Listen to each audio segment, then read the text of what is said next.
Medi, c'est une nouvelle initiative. C'est une association à but non lucratif pour promouvoir l'entrepreneuriat en Tunisie. Et on va commencer en Tunisie avec la perspective d'une expansion progressive dans les autres pays de Maghreb.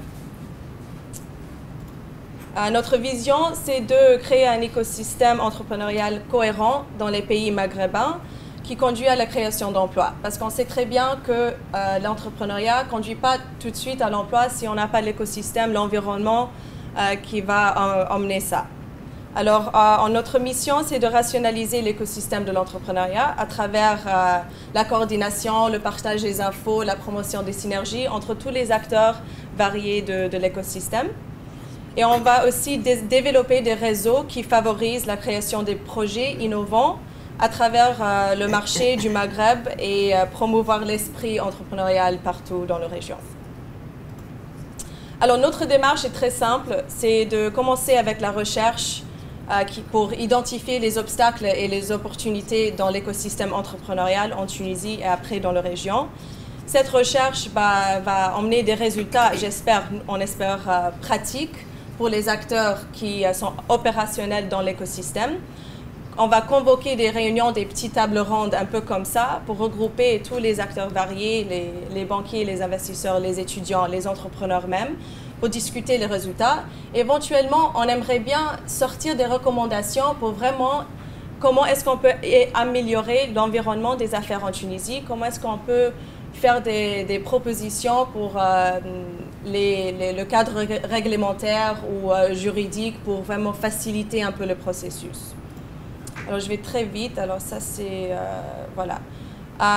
Je voulais juste vous montrer cette liste. En fait, c'est une liste des composantes clés d'un écosystème entrepreneurial sain. Ça vient d'un article de Harvard Business Review. Et vous voyez qu'une des composantes, c'est d'encourager et célébrer les réussites.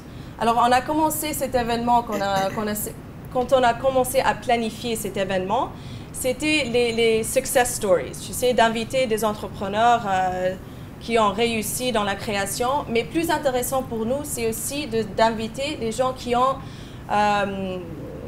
réussi, mais en même temps qui ont beaucoup d'obstacles. Comment est-ce qu'ils ont géré ces obstacles? Comment est-ce qu'ils ont sorti de ces défis pour commencer leurs entreprises? Et vous voyez que tous ces aspects de l'écosystème, nous, comme Medi, on veut essayer à contribuer.